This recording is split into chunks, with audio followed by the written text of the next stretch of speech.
Today on HandyDadTV, I'm going to answer another one of your electrical questions, and that is how to wire an outdoor light from an existing outlet inside your house. I'm going to answer that coming up.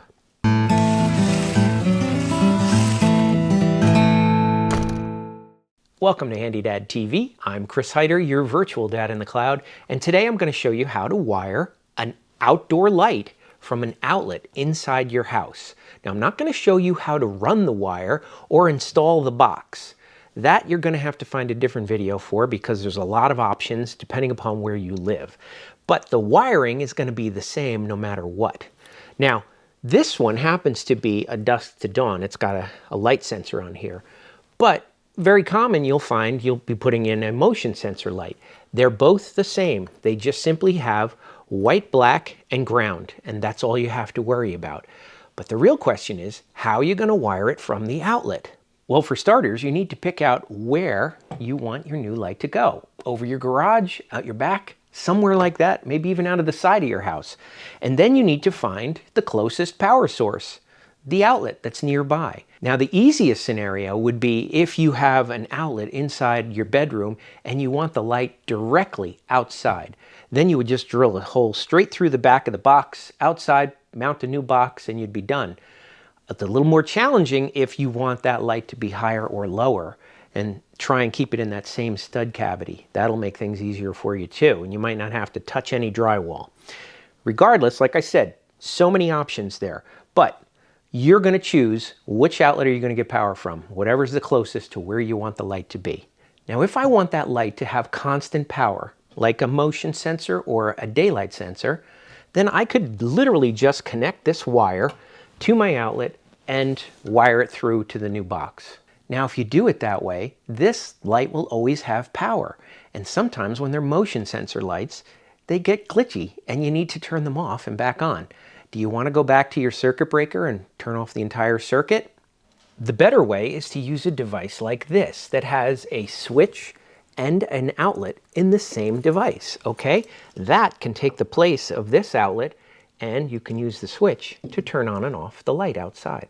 Now, this one also has the added benefit that it has a little light on it. So when the switch is on, the light is on, and you'll be able to tell that the light outside has power.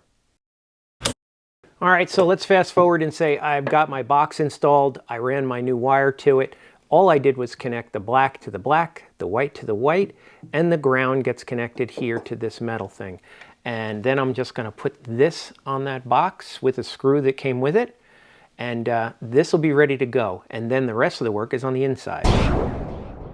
All right, so this is the wire that comes from the new light that I put up there, and this is the wire that was connected to the old outlet. Now, if you want that light to be on all the time, all you would do is connect. The black ones would get connected to both screws on this side, and the white ones would be connected to both of the silver screws. The grounds, since there's only one screw, you would need a pigtail for the grounds. And if you had a third wire in here, because that happens, you would have pigtails for all of them. But let's say you're taking my advice and you're actually replacing this outlet with the new one that has a switch on it. Now, the way this works is it's got a green ground screw. It's got a white screw or a silver screw here. That's for the neutral on the outlet.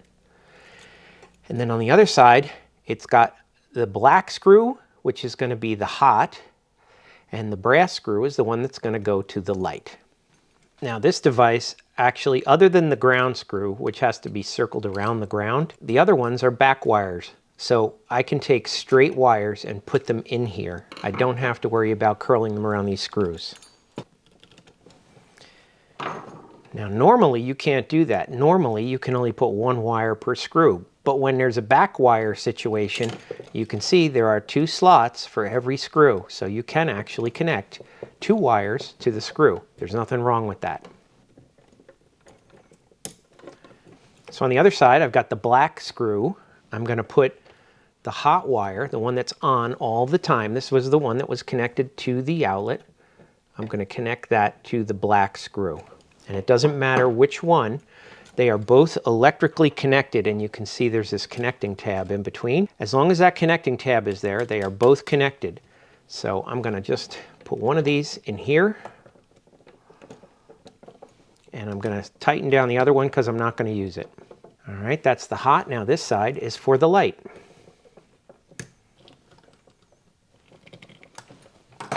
All right, so now you can see I have my two neutrals and the ground on the one side, and on the other side I have the constant hot. That goes to the black one. The brass screw is the one that goes to the light. Now I put some tape over the light sensor. Let's turn the power back on and give it a try. All right, with the power back on, I'm going to test the outlet first. I plug in my outlet tester and I have two green lights. That means this has a good ground and a good neutral, so that's wired correctly. And then I'm going to flip that, and because I have tape over the light sensor, you can see the light goes on. And whenever that switch is on, you can see that red light is on. Off, on. That way, inside the house, you can tell if the power is going to the light outside. All right, there you go. If you have any questions about how to wire an outside light from an outlet in your house, just leave a comment below.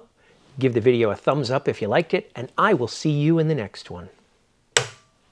If you need shade on your deck or patio this summer, check out Toya Grid Pergola Kits. You source the lumber locally and can assemble this modular system in as little as 30 minutes. Check the video description for links to videos and more information about Toya Grid.